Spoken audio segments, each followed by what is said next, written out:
Isang magandang umaga sa ating lahat mga bata. Kumusta kayo? Kayo ba'y handa na para sa ating aralin sa umagang ito? Magaling! Ako ang inyong guro, si Teacher Char Galios sa asignaturang Aralin Panlipunan. Tayo ngayon ay nasa ikalawang markahan pa rin, ikawalong linggo na may paksang pakikipag-ugnayan sa sariling pamilya at sa ibang pamilya. Handa ka na ba? Magaling! Para sa ating alamin, pagkatapos mong sagutan ang ilang pagsasanay at mga gawain sa module na ito, ikaw ay inaasahang nakabubuo ng konklusyon tungkol sa mabuting pakikipag-ugnayan ng sariling pamilya at iba pang pamilya sa lipunang Pilipino. Ating simulan ating gawain sa subukin. Kulayan ang mga larawan na nagpapakita ng mabuting pakikipag-ugnayan ng pamilya sa iba pang pamilya. Unang larawan, pakikipagkilala sa ibang pamilya. Pangalawang larawan, pagbibigay ng pagkain. Pangatlong larawan, pakikipag-away. Pang-apat na larawan, pagdalo sa salo-salo. At ang panglimang larawan, pakikisa sa mga gawaing komunidad. Nakulayan mo ba ang mga larawan ng maayos na nagpapakita na pakikipag-ugnayan ng pamilya at sa iba pang pamilya? Magaling! Ating ang suriin kung ano ang iyong naging sagot. Yan ba ang iyong naging sagot? Magaling mga bata! Para sa ating tuklasin mga bata, babasahin ko sa inyo ang isang kwento, makinig ng mabuti at unawain upang sa ganon masagutan ang mga katanungan pagkatapos ng ating kwento. Ang pamagat ng ating kwento sa umagang ito mga bata, ang Pamilya Cruz ni Andrea Nicole A. de Ocampo. Isang araw, ang lahat ng pamilya sa barangay Kanumay East ay abalang-abala sa paghahanda para sa darating na pista maliban sa isang pamilya at ito ay Pamilya Cruz. Ang Pamilya Cruz ay sina Mang Juni, Aling Sally at ang kanilang mga anak na si Waldo at Baldo. Bago magsimula ang paghahanda para sa pista, ay inanyayahan nila ang kanilang mga kapitbahay na makiisa. Ngunit sila ay tumanggi. May gagawin pa kami, wika ni Mang Juni. Ang gagawin lamang pala ng buong pamilya ay mahiga, manood ng telebisyon at matulog. Kinabukasan ay araw na ng pista. Ang lahat ng pamilya ay nagkakasiyahan. Ngunit ang Pamilya Cruz ay nasa loob lamang ng kanilang tahanan.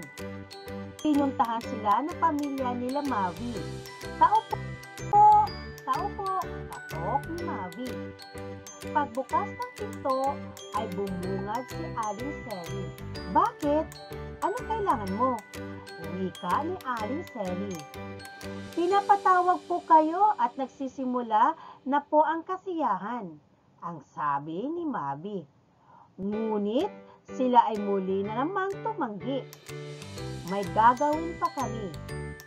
Iyan ang laging sagot ng Pamilya Cruz kahit wala naman silang ginagawa. Nang matapos ang kasiyahan, ang lahat ng pamilya ay umuwi sa kani-kanilang tahanan. Kinagabihan, bigla na lang sumigaw si Waldo at Baldo. Sunog! Sunog! Pati na rin si Aling Selly at Mang Julie ay sumigaw, "Sunog! Tulungan niyo po kami!" Agad nagsilabasan ang kanilang mga kapitbahay at tumulong sa pag-apula ng apoy. Nang naapula na ang apoy ay baluha-luha nagpasalamat ang pamilya Cruz. "Maraming salamat sa inyo. Kung hindi sa inyo, ay nasunog na ang buong bahay namin." Nahihiyang sabi ni Mang Junie, "Walang anumang yun, Junie. Tayo ay magkakapitbahay, kaya tayo ay dapat na magtutulungan sa oras ng kagipitan o kung sa sakon naman ay dumating." Sagot ng tatay ni Mavi. At simula noon, ang pamilya Cruz ay natuto ng makikipagkapwa-tao at makikiisa sa anumang gawain sa kanilang barangay. Mga bata, naibigan niyo ba ang ating kwento? Magaling! Kung gayon, sagutan natin ang mga sumusunod na katanungan. Sagutin ang mga sumusunod na tanong at isulat sa patlang ang letra ng iyong sagot. Una, tungkol saan ang kwento? A. Pamilya Gonzaga. B. Pamilya Cruz. C. Pamilya Montes. Mahusay mga bata, tama, letter B. Pamilya Cruz. Pangalawa, ano ang palaging sinasabi ng pamilya Cruz tuwing sila ay aayain ng kanilang mga kapitbahay?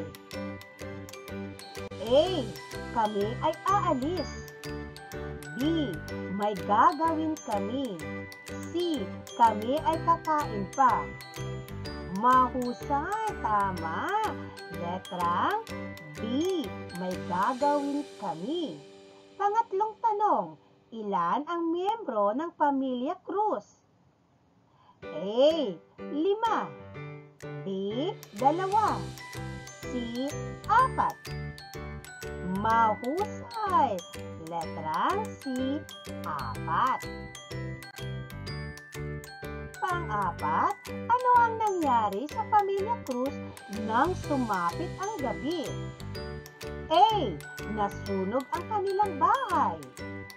B. Binaha ang kanilang bahay. C. Nag-away ang bawat miyembro ng pamilya.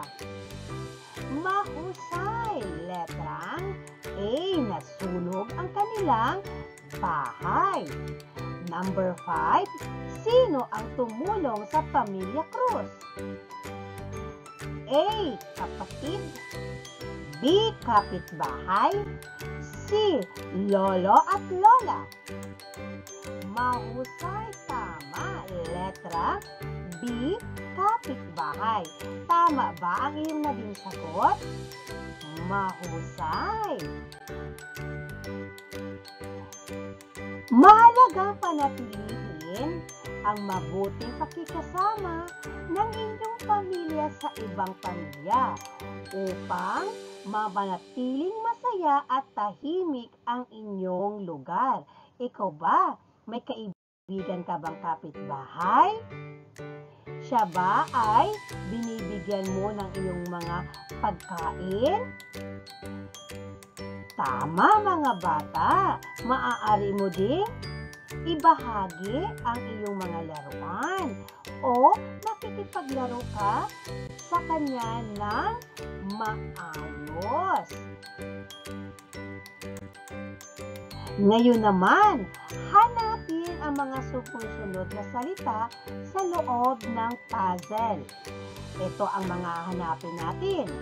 Matulungin, mapagbigay, pakikipagkapwa-tao, karamay, kabutihan. Nahanap mo na ba ang mga salitang iyan sa loob ng ating puzzle? Magaling! Ating ang suriin ang iyong sagot. Matulungin, mapagbigay, pakikipagkapwa-tao, karamay, kabutihan. Nakuha mo ba ang tamang sagot? Magaling! Para sa ating sagawa mga bata, sagutin ng tama o mali, isulat sa patlang ang iyong sagot. Una, dapat pakisamahan ng maayos ang bawat pamilya sa inyong lugar. Tama o mali? Pangalawa, nararapat na tulungan ang mga pamilya o kapitbahay na nangangailangan ng tulong. Tama o mali? Pangatlo, awayin ang bawat kapitbahay. Tama o mali? Pang-apat, maging mabuti sa lahat ng kapitbahay. Tama o mali? Palima, pagdamutan ang mga kapitbahay. Tama o mali? Nasagutan mo ba? Ating ang suriin kung ano ang iyong naging sagot. Yan ba ang iyong naging sagot? Magaling! Mahusay! Para sa ating tayahin, basahin ang mga sumusunod na pahayag. Lagyan ng masayang mukha ang patlang kung ito ay nagpapahayag ng mabuting pakikipag-ugnayan ng sariling pamilya sa ibang pamilya at malungkot na mukha naman kung hindi. Una, batiin at pagbigyan ang paanyaya ng ibang pamilya. Masayang mukha o malungkot? Pangalawa, makipag-away sa iba't ibang pamilya sa inyong lugar. Masayang mukha, malungkot? Pangatlo, pakisamahan ng maayos ang inyong mga kapitbahay. Masayang mukha o malungkot? Pang-apat, tulungan ang pamilyang nangangailangan ng tulong. Masayang mukha o malungkot? Panglima, maging madamot sa ibang pamilya. Masayang mukha o malungkot? Nasagutan mo ba ng maayos? Sulitin nga natin kung ano ang iyong naging sagot.